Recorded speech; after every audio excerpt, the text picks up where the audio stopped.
እንኳን ደህና መጣሽ እንኳን ደህና ቆየ ሁሉ አፖስቶ ነው ሁሉ ያውኔ ለሷሊስ ማማቃል ሰማያዊ ነገር ኮንታክት ሊንክ ሳደርግ ነበርና እሱም ለየት አድርጎኝ ነበር በዛ ላይ ደግሞ ስራውም ትልቅ ነበር በስራው ትልቅ ስራ ነበር በጣም ማጀው ሙዚቃ ራሱ ቆይ ይረሳል አይደል ወይ በጣም አዳለም አምጣታቦ ከየትምጣ ድምጽን ትትናን ከኢትዮጵያ ለወጣ አካባቢ ነው የሰራሁት የመጨረሻው ሁለተኛው ልጄን እርጉዙኝ ነው ከ3 ወር እርግዝና ጀምሮ ነው የሰራሁት እሱን ስራና እንዳልከው በጣም ሰው ጋር የገባ ሁሉም ሰው እስካሁን የሚያስተውሰው የሚወደው ስራ ነው ጥሩ ስራ ነበር ቅርብ ጊዜ ነው የሚመስለኝ አሁን እሱ ፊልም 9 አመት ሆኖታል 9 አመት አካባቢ ሆኖታል የመጨረሻው ስራዬ ነው ከዛ በኋላ ፊልም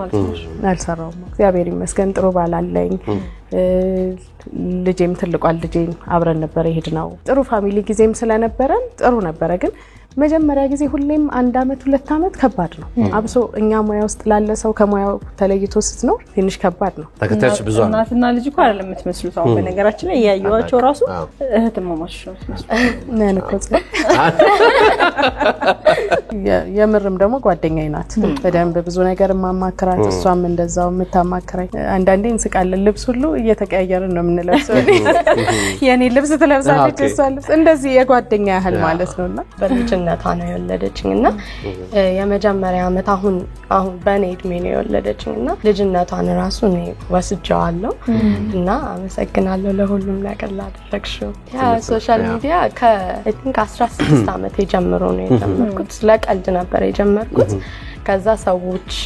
ያዚዛል ልጅ ነሽ ምናምን ተባለ ቀልዶች ወይም ቃላቶች ምናምን ለማለት ይሄ አንዳንድ ጊዜ